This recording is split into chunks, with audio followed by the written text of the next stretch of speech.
Et nous enchaînons à présent avec l'œil du CGP. Nous avons le plaisir de recevoir sur le plateau de Smart Patrimoine Thaïs Castan. Bonjour Thaïs Castan. Bonjour Nicolas. Vous êtes associé du cabinet L&A Finance et ensemble nous allons tenter de comprendre ce qu'il faut faire de son cash ou de son épargne dans le contexte actuel, Thaïs. Absolument. Ce sont des problématiques qui sont régulièrement posées par nos clients qui ont épargné beaucoup d'épargne justement pendant la période du Covid et ils ont continué dans cette dynamique. Et c'est vrai qu'aujourd'hui la question se pose, qu'est-ce qu'on fait de cette épargne au vu du contexte qui n'est pas simple à décrypter pour les investisseurs, entre l'augmentation des taux d'intérêt, l'évolution de l'inflation, la baisse du prix de l'immobilier. La question aujourd'hui c'est de savoir quoi faire de son épargne finalement. Et alors justement, quels sont les éléments de réponse qu'on peut apporter à ces épargnants qui sont perdus dans le contexte actuel ? Alors évidemment, il n'y a pas de solution universelle pour tous. Ça dépend de la situation du client, ça dépend de ses objectifs, de son horizon aussi d'investissement. Mais globalement, si la recherche, c'est de faire fructifier son épargne, de la valoriser dans le temps, il y a ce premier objectif. Et après, le deuxième objectif, ça va plutôt être de percevoir des revenus complémentaires, par exemple. D'accord, oui. Et les deux, on peut les jumeler sur une seule solution qui serait l'immobilier.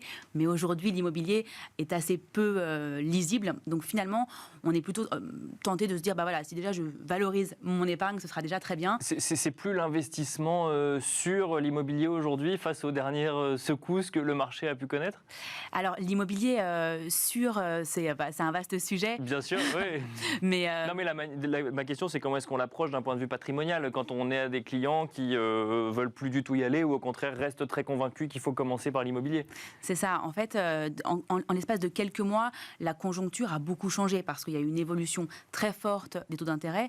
Donc, on peut aujourd'hui moins emprunter parce qu'on arrive plus facilement à des taux d'endettement importants avec le taux d'usure et puis aussi ça nous coûte plus cher.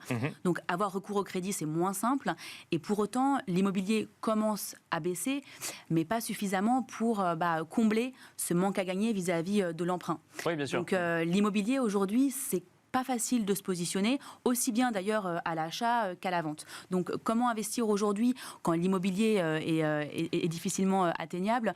On propose plutôt des solutions en placement financier. D'accord. Et sur ces placements financiers, on est plutôt sur le véhicule de l'assurance vie, parce que c'est vrai que la fiscalité est particulièrement avantageuse pour les particuliers, que ce soit dans la vie du contrat et aussi au moment de la succession. Et que mettre à l'intérieur de cette assurance vie ?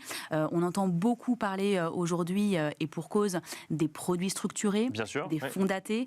Et c'est vrai que ces produits permettent, grâce à leur structure, de stabiliser une rentabilité et de garantir en partie un capital. Et c'est ce que recherchent aujourd'hui nos clients, avoir une rentabilité tout en limitant le risque de perte en capital. Donc on va chercher finalement le rendement permis par la hausse des taux sur des produits obligataires, donc que ce soit des fonds obligataires datés ou sur des produits structurés qui bénéficient aussi de la hausse des taux via la partie obligataire de ces produits structurés.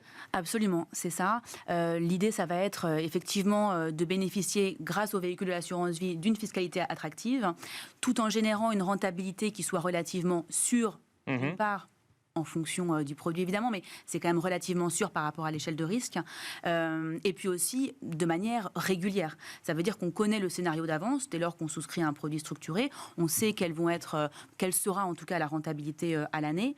Le sujet que l'on maîtrise moins parce que c'est lié à l'émetteur, ça va être la durée de l'investissement. Bien sûr, la raison pour laquelle, pour un investissement court terme, ce n'est pas forcément recommandé, mais sur un investissement moyen et long terme, les produits structurés se prête assez bien à la valorisation de l'épargne. Merci beaucoup Thaïs Castan de nous avoir accompagnés dans la dernière partie de Smart Patrimoine dans l'œil du CGP. Je rappelle que vous êtes associé du cabinet L&A Finance. Merci beaucoup. Merci Nicolas. Et quant à nous, on se retrouve très vite sur Bismart.